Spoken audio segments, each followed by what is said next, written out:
Well, hello and welcome to Qlik Spotlight. This is Qlik Spotlight at the SKO 2019 in Barcelona. And I have the very great pleasure to introduce Joe Dossantos. Welcome, Joe, and welcome to Qlik, because how long have you been at Qlik for now? It's about 30 days now. 30 days? You're an oldie then, aren't you? Oh, wily veteran. So your title is Global Head of Data Management Strategy. There's an acronym in there somewhere, I'm sure there is.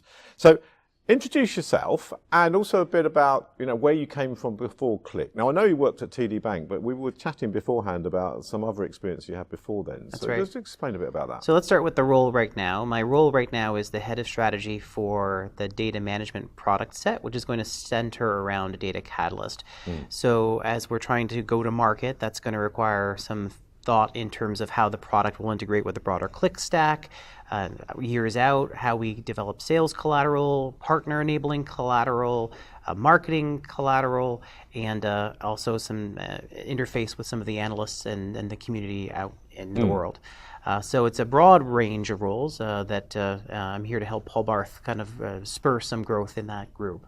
I come most recently from TD Bank. There's been a lot of chatter recently about the TD Bank case study. That was my group. Wow. We deployed Data Catalyst about 3 years ago, and we had about 200 applications with about 5,000 files flowing through our data lake and making it available. But before that, I come from a management consulting and software background, so I'm no stranger to helping salespeople sell their wares. So your experience as a customer then, correct? Because especially in that side of product strategy, you had that experience. So if someone says, okay, we should go in this direction, you can actually say, well, no, I don't think that's what a customer would ask for. And is that what you see? That how you see your experience, that the other side of the fence, helping you out in this role now? No, that's right. Because I think a lot of the things that we do can get trapped in technical speak. Yeah. And effectively, this is about context. A lot of what Data Catalyst is helping people to do is to reimagine how data is available. So for years and years, people have put data through these tortured ETL processes to make sure that there was only this one surviving answer. And in a world of AI and ML, people just want access to quick, raw now. And so fundamentally what we're trying to do is to get people faster. And really, that's what I love about the democratization of data message here. Yeah. It really underscores that. We're about helping data get potentially imperfect data now, as opposed to perfect data in 6 months. Yeah, I mean, what about the, hot off the press, the crunch bottom crunch data? Could you see that if you put your old customer hat on, could you see there being a need for that? Certainly. Yeah, I think that as you start to think about the way the life cycle of data, the first step is making sure you have the data.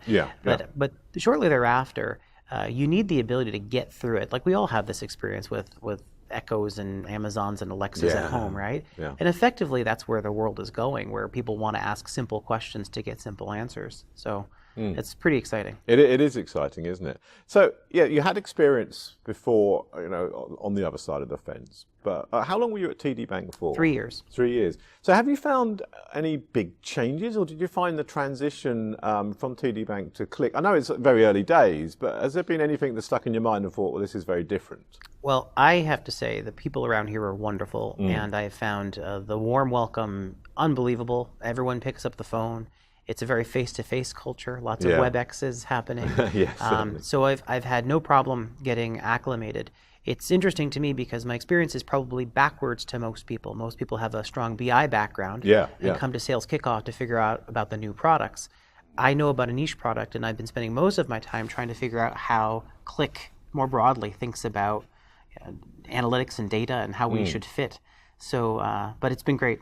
Yeah. So your experience in BI then is that's where you're going to need to really, drink from the fire hose, as they say, to get that going. Well, you'll have a lot of fun with that, because I must say, I've been at Qlik 11 years, and you never get tired. And I love the fact that it just changes the whole time. So at TD Bank, you're there for 3 years. Yep. How do you see the skills that you learned from that role? How do you see those transitioning over to Qlik? So first and foremost, I think you said it well, John, that it's about putting yourself in those customers' shoes. And as we start to think about the sales cycle, it's a different customer. So if you think about a BI consumer, in some respects, if you kind of think about those 3 steps of BI, the second stage was really a teaching all of the BI users to circumvent a slow, crumbling IT, right? How do we work around them? How do we build a connector, right? And so as we start to re-engage that conversation for the third, it's really about we need to start to go back to those data owners and explain to them how to satisfy their customers a little bit. I was that guy. I was the guy responsible for having that job, and I'm hoping to bring something to the sales force around how to tell that story, how it really is hard, and how to conceptualize that different, why an ETL tool doesn't make it work, and how to organize you can say data swamp, but what does that mean? How does it work, right? So I'm hoping to bring some credibility to that, and also to help the sales force tell the story and the experience, and that's how I think it'll apply. Yeah, because the language that we use as a technology company, you automatically assume that everyone knows that language, don't you? So you have to be very careful the amount of acronyms you use and the way you converse with the customer and understand, the industry, etc. That's right. I think part of what you're describing too is it's objection handling. So the idea of, we talk about democratization and data for everybody.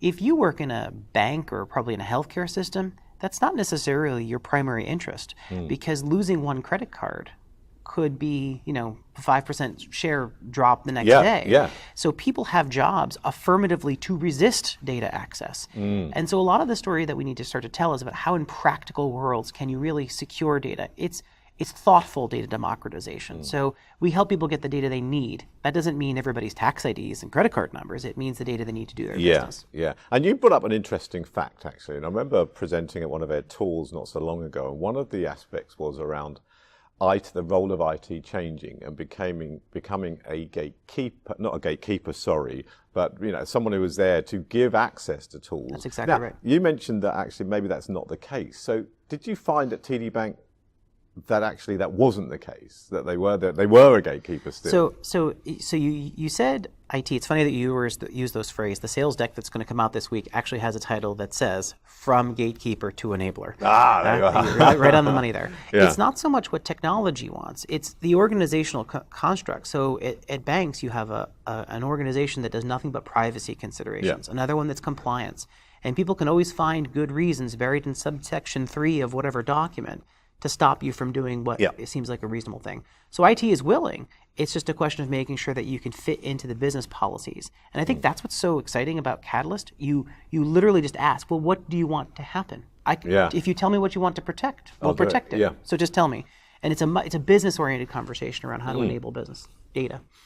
So, and this is a huge question, and we spoke about this already, but what is the future? Let's give an idea of where we've gone in my time at Qlik. We've gone to from the SQL databases to big data and big data in the cloud. Putting crystal ball on the table, where do you see the future of data? So let me answer that in 2 ways. Let me get a technical answer first. There's a term that people use about data lakes that they call it polyglot.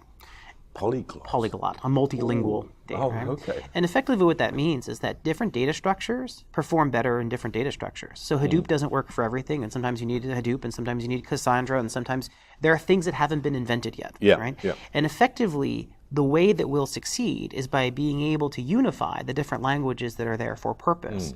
So if you think about some of the things that we've got introduced now, Data Catalyst can help you figure out where stuff is. Great, regardless of how it's stored. ABDI can help you get remote data sources where it is. So if you can speak the language of where data is and understand how to talk to it in its native formats, that's amazing. So now let's shift away from a technical conversation to a business conversation. We all want answers, and we do it. What's the capital of the UK? Thank you for asking, Joe. It's London, right? And increasingly, what's happening is the world is asking questions that don't have neat and tidy answers, and that has to do largely with predicting the future. So in fact, what people really want to know is, what do we think sales are going to be next quarter? What do we think the weather is going to be like tomorrow, right? And this information isn't about finding and retrieving. It's about doing predictive modeling and exposing that predicting model. So from a user interaction perspective, it's about the ability to answer more sophisticated questions with more sophisticated math in a world in which you don't need to know the math. So imagine Google, but with a more sophisticated way of answering that question. So it's not the data, it's the algorithm, isn't it? So it is, but you're hopelessly lost to create an algorithm if you don't have that data. Well, you can only predict something if you know where you are now. That's right. Now here's something that might not be obvious to the BI community. the development of an algorithm is very trial and error. Right? So you don't know what data is relevant. So the idea of data availability is to say, I wonder if I combine data set A, B, and C, if I can find a correlation. No, I can't. How about B, D, and E? And so the idea of data availability and data democratization puts things in the hands of people so it doesn't take 6 months to figure out how to fail fast. Yeah, yeah. So that's the future is algorithms. Algorithms with voice. So, okay, I'll counter that and say one of the worries of this is that we're putting everything into the hands of data scientists. These rare and mythical beasts that lurk around in the bowels of huge organizations. So the end user is then losing the control. They have to wait for the algorithm to be written. It's a big black box. They have no idea what it does. If they want to change it, they've got to go back to the data scientist, and that waits another couple of months, and yeah, it's all a big mess. Yep. So how do you counter that argument? So what I would say is there's two ways. So data science can actually be really simple. So if we want to know when the renewal date is for a customer's contract, that's not very complex. There's a single date that you just query for the field. If you want to know what their likelihood is to do, or what campaign, then you might get increasingly more sophisticated. So number one is we have to actually make sure that only the most difficult of questions go to a data science group. Yeah. And then the other thing that's happening is we need to start at Qlik thinking about the tooling that simplifies that. So for instance, there's a partner of ours, Data Robot. Yes, I know them. Yeah. They do algorithms on demand, and what they do is rather than boring you with the math, they say, I found some math and I found a correlation with these fields. Does that make sense? So I found a customer attrition metric, and it seems to be correlated with shoe size. Well, that certainly doesn't make any sense, right? No. Oh, I found it and it's correlated with age and duration of that. Okay, so you start to have a business aspect to data science as opposed to a mathematical one. Yeah. So I think that's how we have to lower the bar from being comfortable. And again, it ties into this Qlik sense of data literacy, right? Of course, yes. And that's why I feel like putting on a cozy pair of slippers when I Nice. deal with this, because it works beautifully. It's about being comfortable with data and how to use it. And that's incredibly important, because you can put as much stuff as you want and the best interface, but if people don't understand the data, That's right. it's no good, is it, at all? So can I tell you a funny anecdote about this? Please do. So there's a well-tried story about a data scientist who did some work at a mobile carrier, and he found a correlation. They were looking for attrition. And he said, get the board together, I've got the answer, and did a presentation. And he said, I found this field, that when this field flips from N to Y, 96% of customers will leave within 6 months. And a hand went up in the back of the room and said, that's the deceased indicator. So there you go. There you go. All the math in the world can't help you with. And that's very funny, but also that just shows this worry about artificial intelligence and it's taking over the world and everyone will lose their jobs and robots with lasers will come out. You still need Of course you do. that side, because a computer would just take that as a fact. That's fascinating. So, Joe, the reason we're doing this Qlik Spotlight is not only to get to know you as far as your work is concerned, but as people all around Qlik can also get to know, who you are and it's a bit of your private life and what you do. So nothing too deep. So don't worry too much. So once you get home from work or over a weekend or whenever, when you're not working, what relaxes you? So I live in Boston. I have 2 teenage boys. And I think that those that know me know I don't relax very well. Oh, really? I'm quite fidgety. And so what I do to relax is actually, I find that desk jobs don't allow you to work with your hands. Yeah. So the thing I want to do on a weekend is plant a garden, build a retaining wall, build a patio, do a lot of home construction projects. Yeah. I'm fidgety. I don't sit still very well, but that's what I like to do. So you're not a meditator or anything like that then? I aspire to be, but I don't have the skill. Your wife will love it though, because you're around the house building stuff and painting stuff. That is exactly right. That's fantastic. So, so this is another thing that you would use your fidgety hands for then. Can you cook? And if you can, do you have a signature dish? So I cook more or less like a university student. Right. I have very low skills. I make things like breaded chicken breasts and rice pilaf. Oh, right? well, that's nice. But there's nothing from the Julia Child cookbook coming my way. No. I tend to drown things in cream sauce. It hides all of the flaws. So it's not healthy to eat in Joe's kitchen. No, so probably better that you don't spend all your time. Otherwise, in the kitchen. Maybe your wife will do something a bit more like steamed broccoli or something. That's right. So are you a book or a Kindle person? Book. But I like the feel of pages, and I feel like I'm modern in most ways, but that one I can't shake. I always have a book in my bag. I read it on the plane, and I like the feel of the page in my hand. So, did you get the book from our guest speaker? I today? did. Yeah. The Pursuit of Happiness. Yeah, fantastic. Yeah. And a brilliant film as well. So Yes. worth watching. So, okay. Favorite place to holiday? Where do you go on vacation with your family? Well, first of all, I'm Portuguese by descent. Dossantos is like the Smith of Portugal. Yes. And so I love traveling to Europe. Yeah. My favorite place to visit is Paris. I am a adorer of all things French. I'm a total Francophile. Yeah, me too. Yeah, I'm with you on that one. Although a recent family trip to Italy has tried to pull my family into the Italian corner. So this is a bit of a controversy in my family. Yeah, I can imagine. But Italy is beautiful as well, and Europe has so many places to go to. So More modestly, we often travel up into the New England Lake region for canoeing and hiking and things like that. Excellent. So Working off all that cream sauce. that's exactly right. Exactly what you're doing. So, I've not used this question before. So first time. It's not a new thing, but people have used it. So you've got a chance to have a conversation with someone either dead or alive. Who would that person be?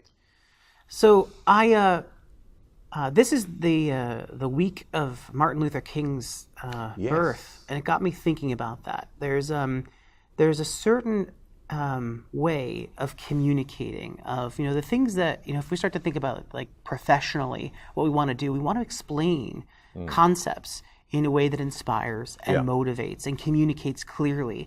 No one could do it like he could, right? And the idea is on his mind that it's a good time to kind of stop and reflect and look around the world and see where we are on this journey. So it's fascinating. What was it like then? What is it like now? What would you think? Made a lot of progress with a lot to go. So I've been thinking a lot about Martin Luther King this week. Yeah, taken so badly as well. That was, and he mentioned it in the keynote. Mm-hmm. So there we go. We come to the end of the questions. Well, it's been a pleasure. Thank you, Joe. It's been a pleasure for me as well. Now I leave people with a fact, and I've picked a fact that is a very Spanish fact. And did you know the first known stapler was made in the 18th century in Spain? And it was for the French King Louis XV, and every single staple was engraved with the royal emblem. It's a very small emblem. It's a very small staple. I would have thought. I'll give you one more as well. Also, Spain is famous for inventing the mop and bucket.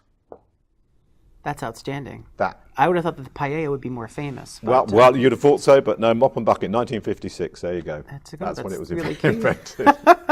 So thank you so much, Joe. Thank you. It was a pleasure. An absolute pleasure, and I will see you around, no doubt, here. And the people who are watching this, watch out for Joe Dossantos. You're coming to get him. Thank you very much. Thank you. Bye.